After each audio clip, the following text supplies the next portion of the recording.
तो शुरुआत एक ब्रेकिंग न्यूज से। सतीश टिक्कू हत्या मामला जो है वो काफी इस वक्त चर्चा में है। बिट्टा कराटे का वीडियो कबूलनामा आज सुना जाएगा। जी हां, बिट्टा कराटे का वीडियो कबूलनामा आज सुना जाएगा।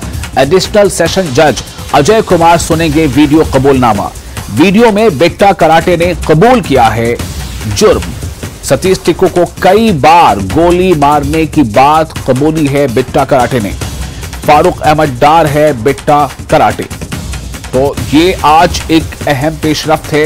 आज जो बिट्टा कराटे है उसका जो वीडियो कबूलनामा है वो आज एडिशनल सेशन जज अजय कुमार सुनेंगे। परवेज हमारे साथ इस वक्त मौजूद हैं ज्यादा जानकारी के साथ। परवेज, आज काफी अहम दिन है इस केस को लेकर। हालांकि केस काफी पुराना है, लेकिन फिर भी जब तक मामला अदालतों में है, इंसाफ की आखिरी मंजिल तक ये मामला नहीं पहुंच जाता, तब तक इस पर नजरें बनी रहेंगी। आज क्या कुछ खास है इस पर? अब बिल्कुल विशाल, सबसे पहले तो मैं आपको ये बता दूं कि 10:30 बजे ये जो वीडियो कन्फेशन है बिट्टा कराटे और फारूक अहमद डार का, वो सुना जाना था। यहाँ पे जो एडिशनल सेक्शन जज हैं वो सुनते उसको, लेकिन क्योंकि जो सतीश टिक्कू के जो वकील हैं उत्सव बहन, उनकी जो फ्लाइट है वो डिले हो गई है और अब इसको पोस्टपोन करके 2 बजे दोपहर के इस पे अब समाप्त होगी यहाँ पे जो सेशन कोर्ट है उसमें। अगर हम केस के हवाले से बताएं, जैसे हम नाजरीन को बताते आ रहे हैं कि ये 1990 का केस है। 1990 में बिट्टा कराटे फारूक अहमद डार उन्होंने सतीश टिक्कू को यहाँ हब्बाकदल में बीच बाजार में गोलियों से भूंद के मार दिया था। सतीश टिक्कू जो कि एक कारोबारी थे वहां पे, और उसके चलते ही 90s में जब एक किलिंग का दौर यहाँ पे स्टार्ट हुआ कश्मीरी पंडित्स का, उसके बाद ही जो है कश्मीरी पंडित्स यहाँ से माइग्रेशन करने के लिए मजबूर हो गए। हालांकि 91 में BSF ऑपरेशन में बिट्टा कराटे को अपने 3 साथियों समेत गिरफ्तार कर लिया गया था। लेकिन फिर जब ट्रायल वगैरह चली, तो ट्रायल वगैरह चलने के बाद सबूत पूरे ना मिलने की वजह से 2007 में उन्हें छोड़ दिया गया था। लेकिन 2017 में एक बार फिर से उन्हें अरेस्ट कर दिया और आजकल वो तिहाड़ जेल में ही है। लेकिन जो ट्रायल है ये पिछले साल से यहाँ पे श्रीनगर कोर्ट में शुरू हुई। जो सतीश टिक्कू की फैमिली है, उनकी जो लॉयर हैं, उन्होंने यहाँ श्रीनगर कोर्ट में अर्जी दाखिल की थी। उन्होंने जो मेन जो बिट्टा कराटे का कन्फेशन है, एक प्राइवेट चैनल को उन्होंने ये इंटरव्यू दिया था कि किस तरह से उसने सतीश टिक्कू का कत्ल किया था, और ये भी उसने कबूला था कि सतीश टिक्कू का जो मर्डर है वो उसका पहला मर्डर है, और उसके बाद काफी सारे और जो मर्डर्स हैं कश्मीरी पंडित्स के तकरीबन 20 के करीब वो बिट्टा कराटे ने किए हैं। तो इसी वीडियो को बेस बना के ये ट्रायल यहाँ पे शुरू कर दिया है। और आज इसका बहुत एक अहम पहलू है कि आज कोर्ट जो है वो इस वीडियो कन्फेशन को सुनेगी, और उसके बाद जो फर्दर इसमें कार्रवाई होनी होगी वो होगी।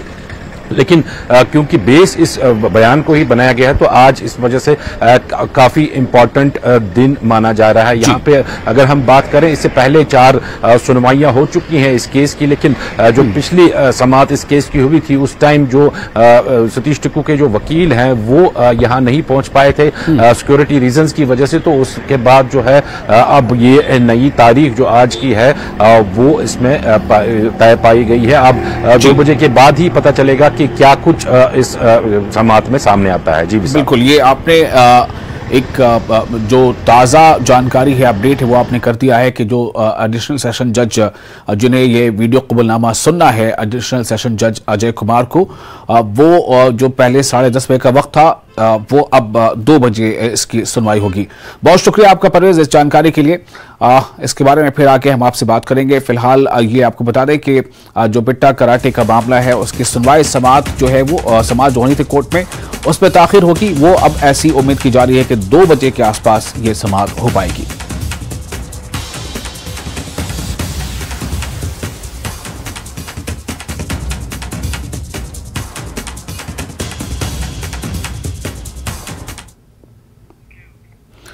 अगली खबर, जम्मू से अमरनाथ यात्रा को लेकर एक बड़ी खबर जल्द ही आ सकती है। आज हो सकता है यात्रा की तारीखों का ऐलान। जी हां, श्री अमरनाथ श्राइन बोर्ड की आज एक बैठक है। अब से कुछ देर बाद राजभवन में यह बैठक होनी है। बोर्ड के सभी 8 सदस्यों को इस बैठक के लिए आमंत्रित किया गया है। तो हो सकता है कि आज राजभवन में जो बैठक होनी है अब से कुछ देर बाद, उस बैठक में इसकी तारीखों को लेकर कुछ फैसला ले लिया जाए और उसका ऐलान भी कर दिया जाए। जो खबर आ रही है उसके मुताबिक ये लग रहा है कि इस बार जो अमरनाथ यात्रा का ये जो पूरा पीरियड होगा वो ज़्यादा लंबा हो सकता है, तकरीबन 60 दिनों का हो सकता है। तो ये खबर काफ़ी अहम है अमरनाथ यात्रा पर जाने वाले लोगों के लिए। आज हो सकता है यात्रा की तारीखों का ऐलान। श्री अमरनाथ श्राइन बोर्ड की आज बैठक अब से कुछ देर बाद राजभवन में होने वाली है। रजत वोरा हमारे साथ जुड़ चुके हैं ज्यादा जानकारी के साथ। रजत, क्या जो इसके सदस्य हैं उनके आने का सिलसिला शुरू हो चुका है, जो सभी 8 सदस्य हैं इस बोर्ड के, या फिर ये कि अभी समय है वो थोड़ी देर में आएंगे? तो आज ये जो बैठक होनी है राजभवन में अमरनाथ श्राइन बोर्ड की, इस अमरनाथ यात्रा को लेकर ये बैठक कितनी महत्वपूर्ण है?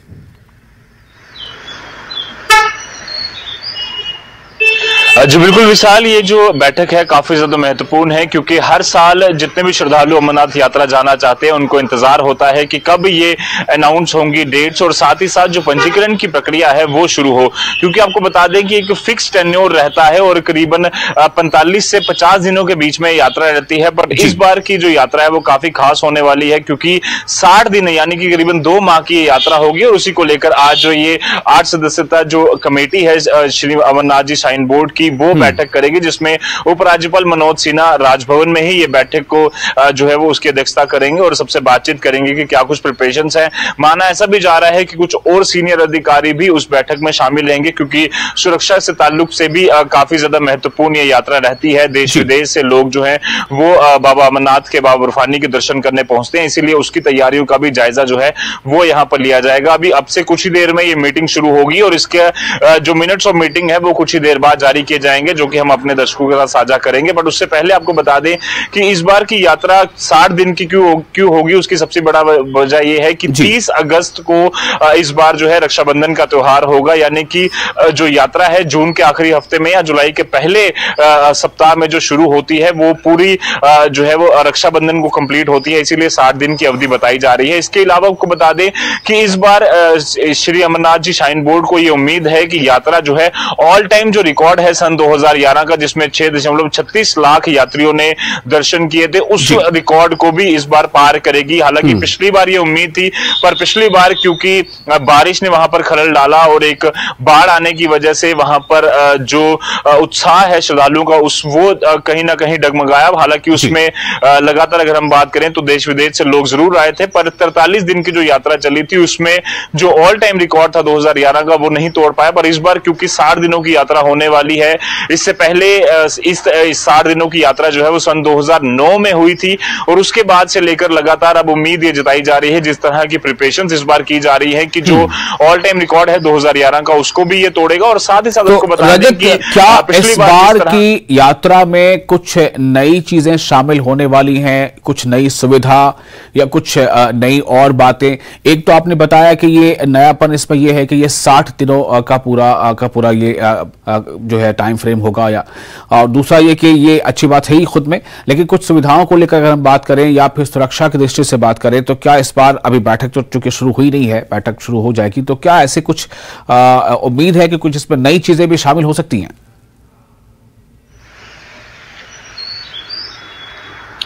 जी बिल्कुल विशाल, इसमें हर बार की तरह इस बार भी सुविधाओं को जो है वो बढ़ाने की कोशिश की जा रही है। इससे सबसे पहले आपको बता दें कि स्वास्थ्य सर्टिफिकेट जो है वो मैंडेटरी किया गया है, और उसके लिए जम्मू कश्मीर के 83 अलग अलग डॉक्टर्स को चिन्हित किया गया है जो कि मेडिकल सर्टिफिकेट दे सकेंगे। और साथ ही साथ करीबन 300 जो बैंक सेंटर्स हैं, बैंक शाखाएं हैं देश की अलग अलग, वहां पर ये पंजीकरण हो सकेगा 1 अप्रैल से, जिसकी शुरुआत होगी। और 2022 में एक बदलाव किया गया था, जिसमें कि पहले यात्रा जो है वो एक दिन में 7000 से 7500 तक जाती थी, उसे बढ़ाकर 10000 कर दिया गया था, ताकि ज्यादा से ज्यादा श्रद्धालु जिनकी आस्था बाबा बर्फानी से जुड़ी होती है वो पहुंच पाए। पर इस बारी जिस तरह से जम्मू कश्मीर में, आपको बता दें कि जम्मू में एक जिस तरह से जो भगवती नगर में जो यात्रा का एक सेंटर बनाया जाता है, उसके साथ ही साथ एक और सेंटर का निर्माण जो है जम्मू में किया जा रहा है। और उम्मीद है कि जैसे ही यात्रा शुरू होगी उससे पहले तक वो निर्माण जो है वो पूरा कर लिया जाएगा और उसमें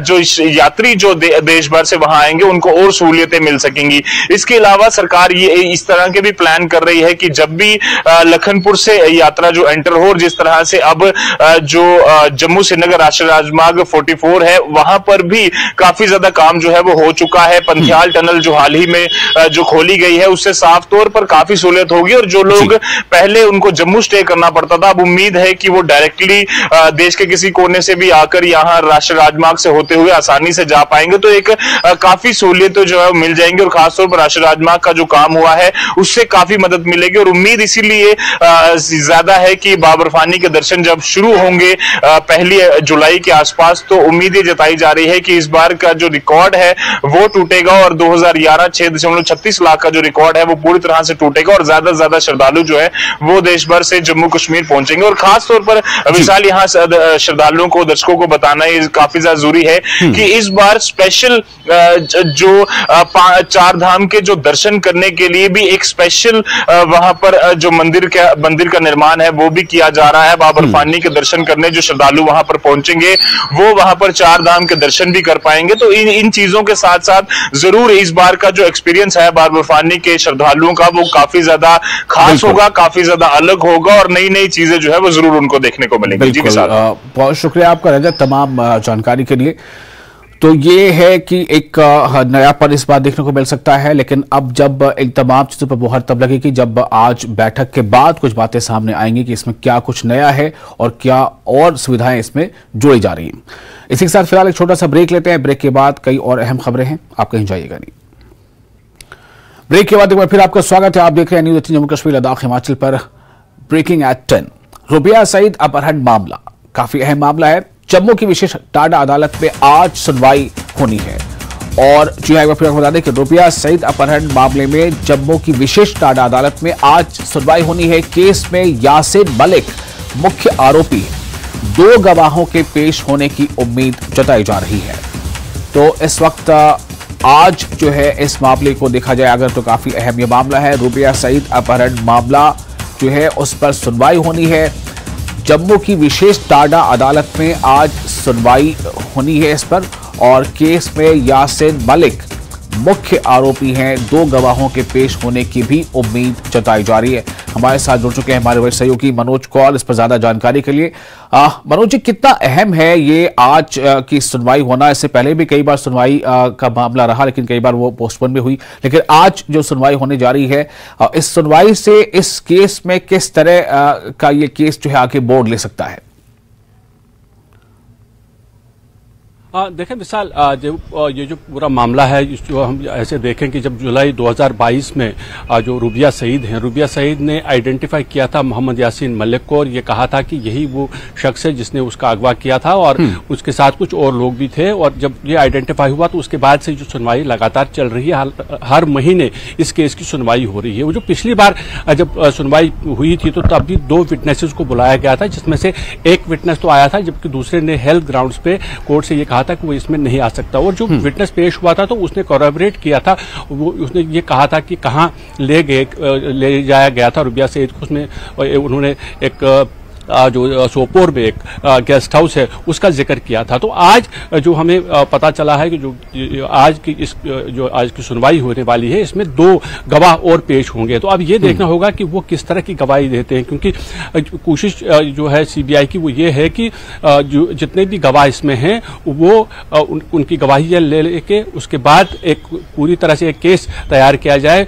ऐसी कोशिश सीबीआई की है कि ये अपहरण का मामला है इसमें दोषियों को सजा दी जाए। मैं आपको बता दूं विशाल, यासिन मलिक जो है, यासिन मलिक चूंकि तिहाड़ जेल में है एक टेरर फंडिंग केस में, वो इस केस में लगातार वर्चुअल मोड से जुड़ता रहा है। पिछली बार भी वो वर्चुअल मोड से ही जुड़ा रहा और आज भी माना जा रहा है कि वो वर्चुअल मोड से ही अदालत में पेश होगा। और फिलहाल ये देखना होगा कि अब से कुछ देर बाद ही जब ये सुनवाई शुरू होगी तो क्या दोनों विटनेसेस आज पेश होते हैं और जब वो पेश होंगे तो वो किस तरह की जो बातें बताएंगे, किस तरह की जो उनके जो तजुर्बात है या उन्होंने जो देखा हुआ है वो किस तरह से अपनी गवाही पेश करेंगे और उसके बाद ही आगे के बारे में अदालत इसमें कोई फैसला सुना सकती है या कुछ उसके बाद ही आगे इस केस पे बढ़ाया जा सकता है। जी मनोज, मैं चाहूंगा जरा सा अगर इसका थोड़ा जो फ्लैशबैक है वो जरा हमारे दर्शकों को बता दें कि क्यों ये मामला इतना अहम है।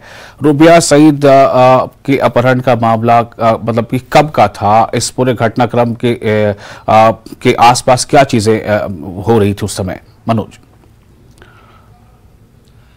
देखिए, ये 1989 की बात है। तो 1989 में 8 दिसंबर को रूबिया सईद जो है वो मेडिकल की स्टूडेंट थी, वो ट्रेनिंग कर रही थी लाल दद हॉस्पिटल में। और उसके बाद जब वो वहां से निकली एक पब्लिक ट्रांसपोर्ट में, उनका घर जो है नौगाम श्रीनगर में आउटस्कर्ट्स में, वहां पर कुछ बंदूकधारी आए और उनको बस से उतार के उनको अगवा कर लिया गया। तो उसके बाद JKLF ने उस वक्त ये जिम्मेदारी कबूल की थी कि उन्होंने रूबिया सईद का अगवा किया है और उन्होंने डिमांड की थी जो 5 मिलिटेंट बंद है तो उनको रिहा किया जाए। उस वक्त जो रूबिया सईद के जो फादर थे लेट मुफ्ती मोहम्मद सईद, वो होम मिनिस्टर थे गवर्नमेंट ऑफ इंडिया में, VP सिंह की सरकार थी। और फिर ये फैसला लिया गया कि ये जो डिमांड है उन JKLF की, उन 5 मिलिटेंटों को छोड़ने की, उसको माना जाए और रूबिया सईद को रिहा किया जाना चाहिए। तो उसके बाद रिहा किया गया और उस दौरान जो लगभग 8 तारीख को जब अगवा हुआ था तो उसके बाद 13 तारीख तक वो उनके कब्जे में रही और 13 तारीख को उसको रिहा किया गया था। हालांकि उसके बाद कई बातें सामने आई। कुछ पॉलिटिकल पार्टीज का ये कहना था कि उस वक्त जो रिहा किया गया मिलिटेंट्स को, ऐसा नहीं किया जाना चाहिए था, सरकार ने गलत फैसला लिया है। लेकिन उसके बाद एक केस दर्ज हुआ जिसमें कुछ लोगों को सजा भी कुछ देर तक जेल में रखा गया और उसके बाद बेल आउट किया गया। लेकिन दोबारा फिर ये जो केस CBI के हवाले किया गया तो CBI ने खुसूसी जो टाडा अदालत है उसने इस केस को केस की सुनवाई शुरू कर दी।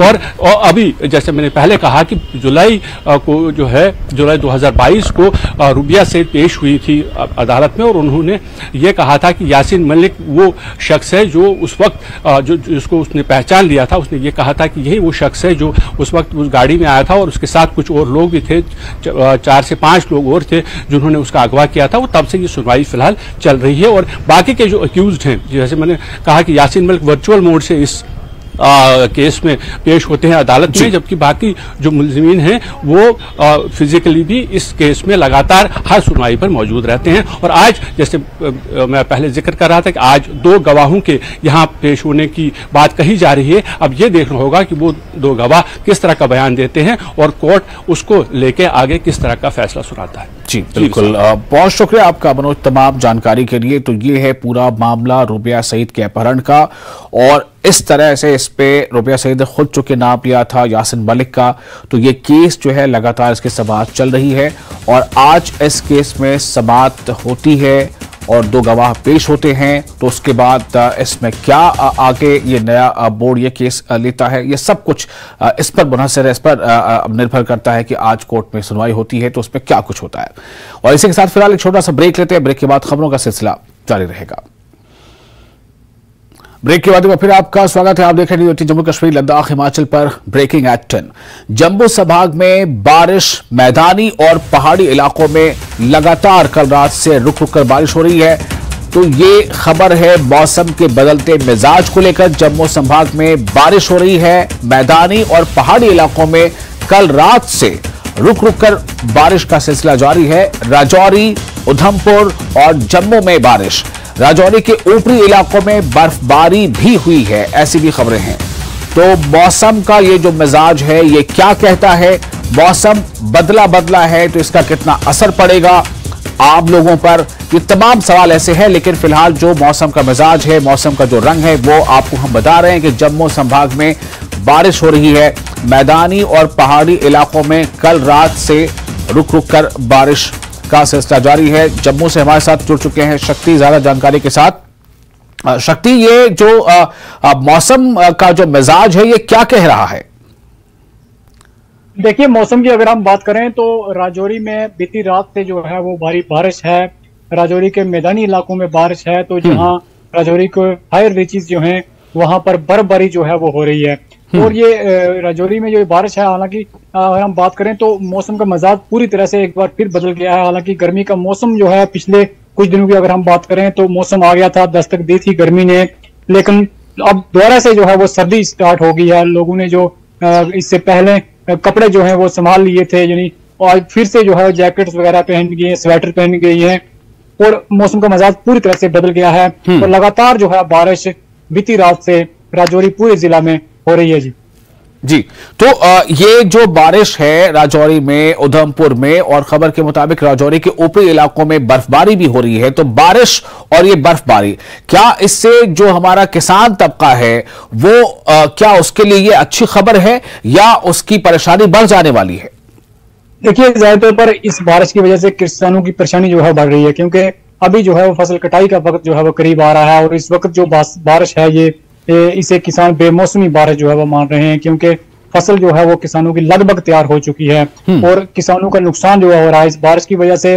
जहां पर जो बर्फबारी हुई या ओले जो है गिरे हैं उससे काफी नुकसान जो है वो किसानों का हुआ है। हालांकि कुछ दिन पहले की अगर हम बात करें तो तब भी इसी तरह की बारिश जो है वो हुई थी और उससे भी किसानों को काफी नुकसान हुआ था। लेकिन इस बार जो अभी जो बारिश जो है इस वक्त हो रही है, इस बारिश से भी किसानों को काफी परेशानी का सामना करना पड़ रहा है। जो हायर रीचेज है वहां पर जो फलदार पेड़ हैं, गंदम की जो फसल है उसको भारी नुकसान जो है वो हो रहा है और किसान जो है वो परेशान है इस बारिश को लेकर।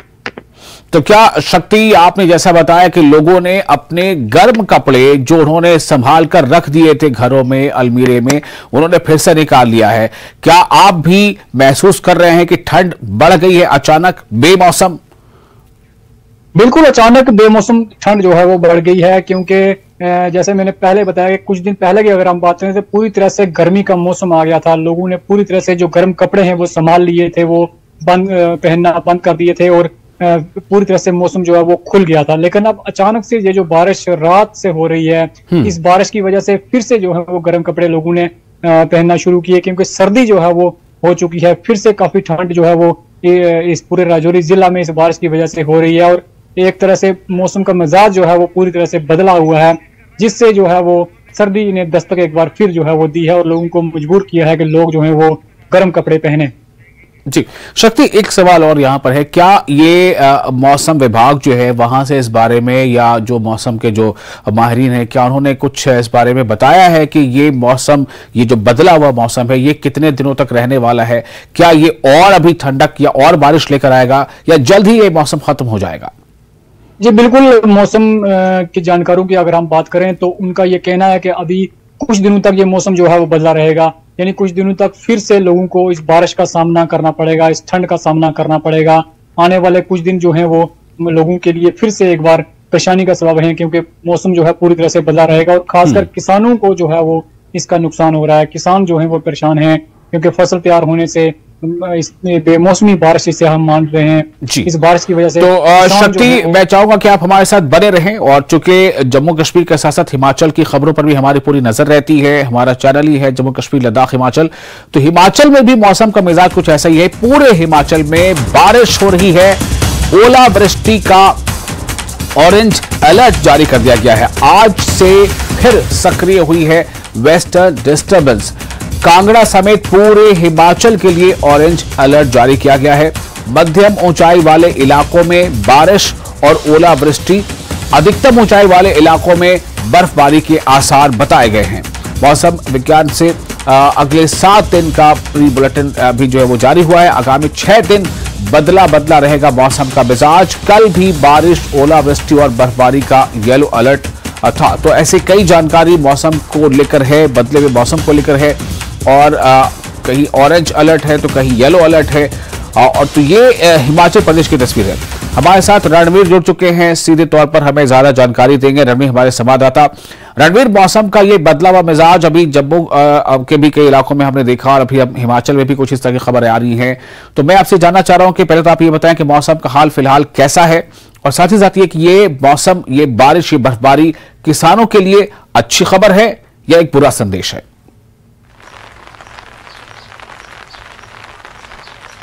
जी हाँ, देखिए, आप मुझे भी देख सकते हैं कि मौसम किस तरह का बना हुआ है। ठंड बहुत ज्यादा है, तापमान बहुत गिर गया है। यहाँ शिमला की बात करें तो शिमला में सुबह से ही बारिश हो रही है। जो मौसम विभाग ने आज हिमाचल में ऑरेंज अलर्ट जारी किया गया है, जो अत्यधिक ऊंचाई वाले स्थान है वहां पर बर्फबारी की संभावना जताई गई है। पिछले कल हमने देखा कि लाहौल घाटी में किस तरह से बर्फबारी हुई है, चाहे हम रोहतांग टनल की बात करें रोहतांग के आसपास जो है रोहतांग टनल के पास हल्के फाहे गिरे थे, रोहतांग दर्रे पर बर्फबारी हुई है, चंद्रा घाटी में हुई है, शिंकुला पास में हुई है और कुंजुम पास है, वहां पर बर्फबारी हुई है। तो आज भी ये संभावना जो अभी जो ताजा अलर्ट जारी किया गया है जो 3 घंटे के लिए वैलिड रहता है जिसे नाव कास्ट कहा जाता है, तो हिमाचल के 6 जिले हैं जहां पर बारिश होने की संभावना है, जिसमें लाहौल स्पीति भी है, किन्नौर है, शिमला जिला है, कांगड़ा है और चंबा का जिला है, कुल्लू का इलाका और मंडी का कुछ इलाका इसमें शामिल है। आपने किसानों बागवानों का जिक्र किया, देखिए खासकर जो सेब के बागवान है या जो दूसरे फलों के बागवान है जहां पर अभी फ्लावरिंग शुरू हो रही है धीरे धीरे, तो ये मौसम उस लिहाज से बिल्कुल ठीक नहीं है, क्योंकि इस वक्त टेम्परेचर जो है ज्यादा चाहिए ताकि फूल अच्छे से खिल सके और पॉलिनेशन हो, और ये बागवानों के लिए थोड़ा सा सही नहीं है। लेकिन कुछ इलाके ऐसे हैं जहां पर अलर्ट मौसम विभाग ने भी जारी किया है कि ओलावृष्टि हो सकती है। पिछले कल हमने आनी के कुछ इलाकों में देखा कि जावन क्षेत्र में ओलावृष्टि हुई है, फसलों को नुकसान उससे हुआ है और शिमला के ऊपरी इलाकों में भी कई जगह ओलावृष्टि हुई है। तो कुल मिलाकर अभी ये मौसम किसानों बागवानों के लिए तो बिल्कुल सही नहीं माना जा रहा है, लेकिन हाँ पर्यटन के लिहाज से बात करें तो ये बिल्कुल सही मौसम है। निचले इलाकों में जिस तरह से गर्मी पड़ रही है तो सैलानी यहाँ पहाड़ों का रुख कर रहे हैं। ये मौसम इसी तरह का बना रहेगा 3 अप्रैल तक। हालांकि कल के लिए कुछ एक हिस्से को अगर छोड़ दें तो हिमाचल का जो ज्यादातर हिस्सा है उसके लिए ऑरेंज अलर्ट कल के लिए भी जारी किया गया है। 3 अप्रैल तक मौसम जो है खराब रहने वाला है, खासकर जो ऊपरी इलाके हैं। जी, और रणवीर से हमारा संपर्क अभी टूट गया है। रणवीर, आप मुझे सुन पा रहे हैं? शक्ति जी जी जी बोले जी। तो कुल मिलाकर जी यहाँ पर प्रशासन जो जिला प्रशासन ने खासकर लाहौल स्पीति का है, किन्नौर का है, कुल्लू का है और यहाँ शिमला का है, यहाँ पर एडवाइजरी जारी की गई है। जो ऊंचाई वाले इलाके हैं वहां पर ना जाने की सलाह सैलानियों को भी दी गई है, स्थानीय लोगों को भी एहतियात बरतने की यहाँ पर सलाह दी गई है। देखिए मौसम में किस तरह का परिवर्तन हो रहा है। हालांकि ये हिमाचल के लिहाज से, हिमाचल के ऊपरी इलाके के लिहाज से कुल्लू मनाली की बात करें, लाहौल स्पीति की, शिमला की बात करें तो अप्रैल में इस तरह का मौसम रहता है, ठंड रहती है। अप्रैल महीने की शुरुआत में भी कई बार बर्फबारी हुई है, लेकिन इस बार का सीजन कुछ अलग गया है। औसत से भी कम बारिश और बर्फबारी हिमाचल में हुई है, तो ये चिंता वाला इलाका है। अगर हम निचले इलाकों की बात करें, सिरमौर जिले की बात करें तो वहां से हमारे सहयोगी ने खबरें दी थी कि सूखे की वजह से किसानों को काफी नुकसान हुआ है। तो कुल मिलाकर इस मौसम का जो है मिला जुला असर हिमाचल में पर्यटन के लिहाज से ठीक माना जाए, सेब बागवानों के लिहाज से उतना ठीक नहीं है, क्योंकि अभी जो है फ्लावरिंग सीजन शुरू होना है। तो बिल्कुल ऐसे में यहाँ पर इसी तरह की परेशानी जम्मू कश्मीर में भी उन इलाकों में है जहां बारिश हो रही है या ओलावृष्टि हो रही है, क्योंकि वहां के बारे में किसानों को जो है इससे नुकसान होने वाला है, फायदा कम।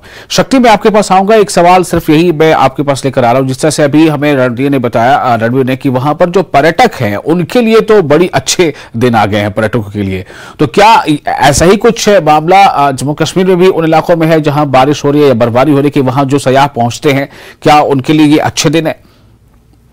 देखिए पर्यटकों की अगर हम बात करें तो जो टूरिस्ट हैं, पर्यटक हैं, वो उनके लिए अच्छी बात है कि वो बर्फबारी के इलाके में है। लेकिन यहाँ पर राजौरी जिला की अगर हम बात करें तो जो हायर रीचेज में जो लिंक रोड हैं, इस बारिश की वजह से बहुत सी लिंक रोड जो है वो डिस्कनेक्ट हो चुकी हैं, और जो जम्मू पुंछ राष्ट्रीय राजमार्ग का काम है वो भी जोरों पे चल रहा है। जिस तरह से राजमार्ग पे भी काफी जगह पर सड़क की हालत जो है वो खस्ता है, तो कहीं ना कहीं पर्यटकों को वहां पहुंचने में दिक्कत आ रही है। हालांकि जो पर्यटक वहां किसी भी तरह से पहुंच रहे हैं वो इसका फुल एंजॉय कर रहे हैं, क्योंकि हायर रीचेज पे जो बर्फबारी हो रही है, जो ओले गिर रहे हैं, जब मौसम में अचानक वहां पर जो बदलाव है, तो उसके लिए उनके लिए तो अच्छी खबर है। लेकिन कहीं जगहों पर जो रास्तों की दिक्कत है उससे कहीं ना कहीं परेशानी का सामना जो है वो पर्यटकों को करना पड़ रहा है। क्योंकि राजौरी की अगर हम बात करें तो राजौरी के जो 2 दूर दराज इलाके हैं, इसके अलावा भी जहाँ पर जो लिंक्स रोड हैं वहां पर जो है वो काफी खस्ता हालत है इस बारिश की वजह से। बिल्कुल, तो कुल मिलाकर ये बेमौसम ये जो तब्दीली है मौसम में, बेमौसम बारिश या बेमौसम ओलावृष्टि, कुछ लोगों के लिए ये अच्छी खबर है, लेकिन ज्यादातर अगर देखें तो इसका जो व्यापक असर है वो अच्छा नहीं है। लेकिन अब सवाल ये है कि कुदरत का ये नजारा है, इसे तो इससे होकर गुजर नहीं होगा। बहुत शुक्रिया रणवीर आपका भी और शक्ति आपका भी। और इसी के साथ हम यहां पर एक ब्रेक लेंगे और ब्रेक के बाद हम आपको बता दें कि एक खबर यहां पर काफी अहम आ गई है। शिमला के आईजीएमसी में जो ब्लॉक बनेंगे स्कैनिंग के, स्कैन और सीटी स्कैन ब्लॉक, वो न्यूक्लियर मेडिसिन विभाग में बनेंगे ब्लॉक। सीएम सुक्खू जो है उसकी आधारशिला रखने वाले हैं। तो जो खबर थी उसके मुताबिक सुबह 10 बजे का समय था, लेकिन अब थोड़ा सा इसमें शायद लगता है कि डिले हुआ है। क्या है इस वक्त ज्यादा जानकारी हम सीधे रुक करेंगे अपने संवाददाता का राजेंद्र हमारे साथ जुड़ चुके हैं। राजेंद्र, क्या सीएम पहुंच चुके हैं वहां पर? विशाल, कुछ देर में मुख्यमंत्री यहां पहुंचने वाले हैं और इस वक्त हम ऑडिटोरियम में मौजूद हैं और यहां पर न्यूक्लियर मेडिसिन विभाग के एक ब्लॉक का उद्घाटन, शुभारंभ यहां पर होना है। इसके लिए पैट स्कैन मशीन यहां पर स्थापित की जा रही है और आपको थोड़ा सा हम मैप यहां पर दिखाना चाहेंगे। पैट स्कैन मशीन के लिए जो तैयार करने की कोशिश की गई है, ये स्ट्रक्चर यहां पर बनाया गया है। पीडब्ल्यूडी विभाग की तरफ से ये स्ट्रक्चर बनाया गया है और ये हम कह सकते हैं हिमाचल प्रदेश में लंबे समय से ये इंतजार किया जा रहा था कि हिमाचल प्रदेश में सरकारी क्षेत्र में एक पैट स्कैन मशीन हो, ताकि हिमाचल के जो पेशेंट्स हैं जिनको प्रदेश से बाहर पैट स्कैन के लिए जाना पड़ता है, वो दिक्कतें दूर हो सके और उसका एक शुरुआत आज हो सकती है। आज शिलान्यास इस भवन का मुख्यमंत्री करेंगे ठाकुर सुखविंदर सिंह। उनके साथ स्वास्थ्य विभाग के तमाम अधिकारी यहाँ मौजूद रहेंगे। स्वास्थ्य मंत्री और स्वास्थ्य सचिव भी यहाँ पर कुछ देर में पहुंचने वाले हैं। तो एक जो आधुनिकता की तरफ एक कोशिश हिमाचल प्रदेश की स्वास्थ्य सेवाओं को ले जाने की हो रही है,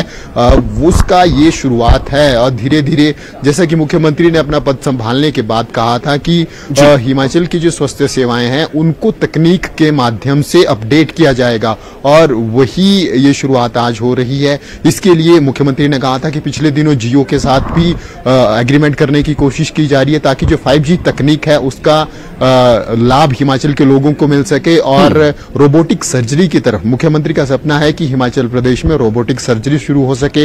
हालांकि इसके लिए कितना इंफ्रास्ट्रक्चर चाहिए, क्या क्या मूलभूत सुविधाएं अपडेट करनी होगी, ये चीजें भी बहुत जरूरी है। लेकिन एक शुरुआत प्रदेश सरकार की तरफ से हुई है। लंबे समय से यहाँ पर पैट स्कैन मशीन लगाने की कोशिशें सरकारी क्षेत्र में लगातार जारी थी और आज हम देख सकते हैं कि जब पूरी क्लियरेंसेज मिल गई, क्योंकि मशीन के जो भवन के लिए कोशिशें की थी उसके लिए पहले ग्रीन ट्रिब्यूनल की तरफ से रोक लगा दी गई थी, सुप्रीम कोर्ट की तरफ से ऑब्जेक्शन लगाए गए थे। लेकिन ये सब क्लियरेंस मिलने के बाद अब आज जाकर अल्टीमेटली इस भवन का शिलान्यास किया जा रहा है। और जो हमारी अधिकारियों से बात हुई उनका ये कहना था कि जैसे ही भवन निर्माण का कार्य शुरू हो जाएगा, पैट स्कैन मशीन के लिए टेंडर भी आमंत्रित कर देंगे और ये कोशिश रहेगी कि जितने जल्दी हो सके इतने जल्दी हिमाचल के लोगों को, क्योंकि कैंसर के रोगी होते हैं खासकर, जिनको पैट स्कैन लेटेस्ट टेक्नोलॉजी अभी फिलहाल है। अगर हम नॉर्थ इंडिया की बात करें यहाँ पर, तो एक कोशिश की जा रही है कि जल्द से जल्द ये टेक्नोलॉजी हिमाचल प्रदेश में भी आए और बहुत अर्ली स्टेज पे कैंसर को डिटेक्ट किया जा सके, ताकि क्यूरेबल स्टेज में हम इसको डिटेक्ट कर सकें और इसका ट्रीटमेंट भी हो सके। इसके अलावा जो और मशीनें हैं न्यूक्लियर टेक्नोलॉजी की तरफ धीरे धीरे हम बढ़ रहे हैं, उनका भी फिर स्टेप बाइज तरीके से इंस्टॉलेशन हो जाएगा, इंस्टॉलेशन प्रक्रिया शुरू हो जाएगी। और अब इसके लिए रेडियोलॉजी डिपार्टमेंट में जिस प्रकार विशेषज्ञों की कमी हिमाचल प्रदेश में है, तो उसके लिए भी मुख्यमंत्री कह रहे थे कि एक तकनीक सरकार ने खोजी है कि जो डॉक्टर्स अवेलेबल है उनको 6 महीने का एक क्रैश कोर्स करवाएंगे। जो हिमाचल प्रदेश में कार्य दे रहे हैं, सेवाएं दे रहे हैं डॉक्टर्स, उन्हीं डॉक्टर्स में से बैच वाइज तरीके से कोर्सेज डॉक्टर्स को करवाए जाएंगे, ताकि जहां पर मशीनें उपलब्ध हों वहां पर एटलीस्ट डॉक्टर भी उपलब्ध हो सके। क्योंकि अभी जिस प्रकार से विशेषज्ञ डॉक्टर्स की कमी से हिमाचल प्रदेश जूझ रहा है, बहुत से अस्पतालों में मेडिकल कॉलेज हिमाचल प्रदेश में है, लेकिन जिस प्रकार से दिक्कतों का सामना करना पड़ रहा है, बिल्कुल जाहिर है राजेंद्र, ये जो अब न सिर्फ ये कि कोई कमरा या कोई सेक्शन बल्कि पूरा पूरा एक ब्लॉक जो है उसका एक सेटअप होने जा रहा है, पैट स्कैन हो या दूसरे स्कैनिंग हो, तो काफी बड़ी खबर है और अब उम्मीद करेंगे कि जब वहां सीएम पहुंचे तो उस वक्त भी हम उसे दिखा पाए। बहुत शुक्रिया फिलहाल आपका राजेंद्र। और इसी के साथ एक खबर जो आपको हमने कुछ देर पहले दी थी उसमें अब अपडेट है। वो खबर ये थी रूबिया सईद अपहरण मामला। जी हां, रूबिया सईद अपहरण केस जो है, सीबीआई की वकील मोनिका कोहली का बयान है इस केस को लेकर के बड़ा फैसला आज नहीं आ सकता। सीबीआई की जो वकील है मोनिका कोहली, उनकी तरफ से बयान आया है कि रुबिया सईद अपहरण मामले में आज कोई बड़ा फैसला नहीं आ सकता। वकील आज काम नहीं कर रहे हैं। एक वकील के निधन के कारण काम बंद है, कोई गवाह कोर्ट में पेश नहीं होगा। तो कुल मिलाकर ये कि आज जो इस मामले में पेशरफ्त होनी थी और इस मामले में आज जो गवाहों की पेशी होनी थी और उससे जो एक उम्मीद थी कि उसके बाद केस जो है थोड़ा और आगे पुख्ता होगा और इसमें एक नया बोर्ड आएगा या ये केस जो है अपने कंक्लूजन तक बढ़ेगा। लेकिन अब ये जो खबर है उसके मुताबिक आज रुबिया सईद अपहरण मामला जो है उस मामले में जो आज समाअत होनी थी उसके ताल्लुक से सीबीआई की वकील मोनिका कोहली का बयान आया है कि आज कोई बड़ा फैसला नहीं आ सकता। उसके कारण उन्होंने बताया है कि वकील आज काम नहीं कर रहे हैं। एक वकील के निधन के कारण आज वकीलों ने काम बंद कर रखा है, इसलिए आज कोई गवाह भी कोर्ट में पेश नहीं होगा।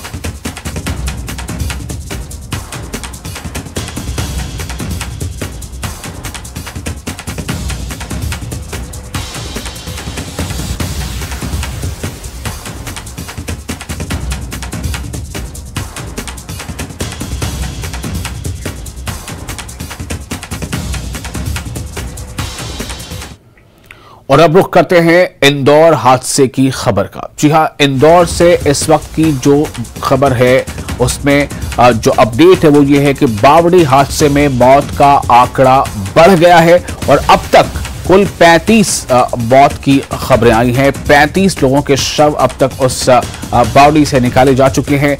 इंदौर संभाग के कमिश्नर पवन शर्मा ने ये जानकारी दी है और साथ ही ये भी बताया है कि 18 लोगों को रेस्क्यू किया जा सका, यानी कि पौड़ी में जो लोग गिर गए थे उनमें से 18 लोगों को रेस्क्यू किया गया है, उन्हें जिंदा निकाला जा सका है। 16 लोगों का इलाज जारी है और कुल 35 शव निकाले गए हैं पौड़ी से। तो इस तरह से ये जो आंकड़ा है वो बढ़ गया है। पहले जिस तरह से खबर थी 6, फिर 12, फिर 14, लेकिन अब ये आंकड़ा 35 का हो गया है। बेलेश्वर महादेव झूलेलाल मंदिर में जो बड़ा हादसा पेश आया था उसी में ये जो मरने वाले जो लोग हैं उनकी संख्या बढ़ गई है जिनकी जाने गई थी और अब तक खबरों के मुताबिक 35 शवों को निकाला जा चुका है। इंदौर डिवीजन के जो कमिश्नर हैं पवन शर्मा, उन्होंने ये जानकारी दी है।